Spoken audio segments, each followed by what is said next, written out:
everyone, welcome back to the channel.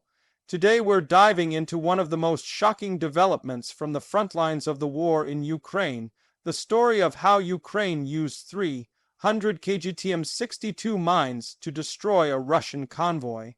This incident has been making headlines and sparking discussions among analysts and military observers. We'll break down what happened, why it matters, and what it could mean for the conflict going forward. The TM-62 is not a new weapon. It's a Soviet-era anti-tank mine that's been in service for decades, but what makes this event stand out is how Ukraine deployed them. Normally, TM-62 mines weigh around 10 kg each, but in this case, Ukrainian forces reportedly stacked and linked them together, creating a massive 300 kg improvised explosive trap. This was no ordinary roadside mine. It was designed to wipe out anything that came across it, even the heaviest armored vehicles.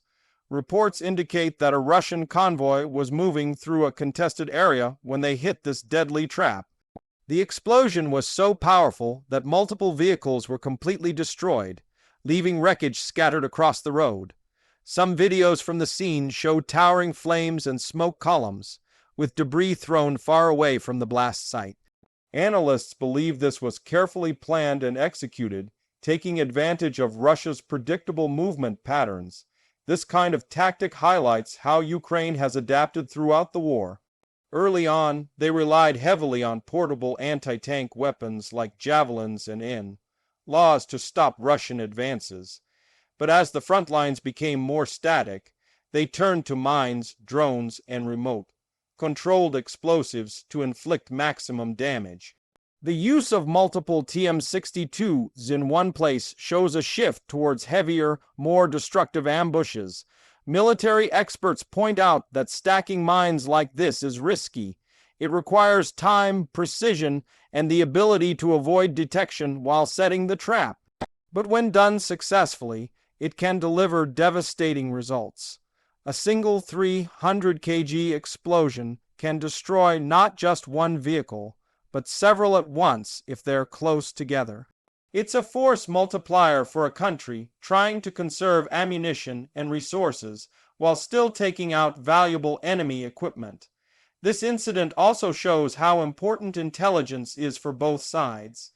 For Ukraine to pull this off, they likely had information about when and where the Russian convoy would travel. Whether that came from drones, scouts, or intercepted communications isn't clear, but it demonstrates how crucial battlefield awareness is in modern warfare. For Russia, this is a lesson about how dangerous predictable movements can be, especially in areas where Ukrainian forces have had time to prepare defenses. The psychological impact of such attacks can't be ignored either.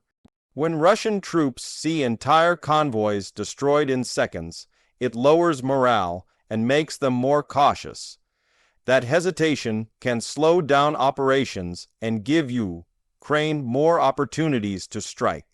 On the other hand, Russia may respond by using more engineering units to clear roads, deploying mine rollers, or even avoiding certain routes altogether, which could alter the dynamics of the battlefield. It's also worth noting that these tactics come with humanitarian concerns. Mines remain dangerous long after a battle is over, posing a threat to civilians returning to their homes. International groups have repeatedly warned about the growing mine problem in Ukraine, and clearing them will take years, if not decades. But from Ukraine's perspective, these mines are one of the few tools they have to offset Russia's numerical advantage in tanks and vehicles. This event also underlines the evolving nature of warfare. We are seeing a blend of old technology and modern tactics. The TM-62 may be a relic of the Cold War, but in the hands of creative Ukrainian engineers and soldiers, it becomes a weapon capable of changing the course of a local battle. Add to that the power of social media, where these explosions are quickly shared and analyzed, and you get a powerful information weapon as well. the destruction of the convoy could have operational consequences too. Every time Russia loses multiple vehicles in one strike, it puts pressure on their logistics and slows down resupply efforts. Tanks and armored personnel carriers are not easy to replace quickly, especially when sanctions limit access to high-tech components. Ukraine's ability to keep destroying convoys means Russia has to spread its forces thinner and commit more resources to protect its supply lines. There is also a political angle to all this. Events like these are often used by Ukraine to rally international support. Videos of destroyed Russian convoys serve as proof that Western weapons and aid are making a difference. This can help keep the flow of financial and military assistance going. For Russia, such incidents can be embarrassing as they undermine the image of a powerful and unstoppable army. Some analysts believe that the increasing use of heavy mine traps signals that Ukraine is preparing for a long war. As offensive operations slow down, attrition becomes the main strategy, inflicting steady losses on Russian forces until they can no longer sustain their presence. Mine warfare is one of the cheapest ways to do that, and incidents like this show that it's working. The big question now is how Russia will adapt. They may invest more in electronic warfare to detect and disable mines before convoys move through. They could also increase reconnaissance flights to spot Ukrainian teams planting explosives. But every countermeasure requires time and resources, and Ukraine's goal is to keep Russia reacting rather than advancing. In the end, the destruction of this convoy is more than just a battlefield victory. It's a message that Ukraine can strike hard even in areas where Russia feels secure. It's a demonstration of ingenuity and determination under difficult circumstances. And it's a reminder that this war is far from over, with both sides constantly learning and adapting to stay ahead. So, what do you think about this tactic? Is Ukraine's use of massive mine traps a sign of desperation or smart asymmetric warfare?